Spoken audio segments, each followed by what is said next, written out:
యోగా చేయటం వల్ల, అందులో ప్రాణాయామం అనే ప్రక్రియ చేయటం వల్ల మీ లంగ్ కెపాసిటీ ఇంప్రూవ్ అవుతుంది అండ్ బ్రీతింగ్ ఎఫిషియన్సీ కూడా పెరుగుతుంది. ఈ రెండు టర్మ్స్ కూడా సైంటిఫికల్లీ ప్రూవెన్, అంటే ఎవిడెన్స్ జనరేట్ అయింది, లిటరేచర్ ఎవిడెన్స్ జనరేట్ అయిన తర్వాతనే మనం మాట్లాడుతున్నాం. సెకండ్ పాయింట్, యోగా వల్ల మీకు రెస్పిరేటరీ స్ట్రెంగ్త్ అనేది ఇంప్రూవ్ అవుతుంది.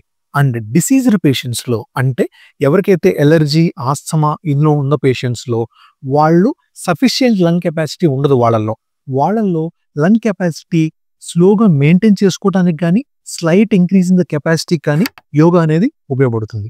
ఈ విధంగా యోగా మీకు హెల్దీ పేషెంట్స్లోను అండ్ ఆల్రెడీ డిసీజ్ ప్రాబ్లం ఉన్న వాళ్ళలో, సిఓపిడి, ఆస్తమా ఉన్న వాళ్ళల్లో కూడా ఉపయోగపడుతుంది.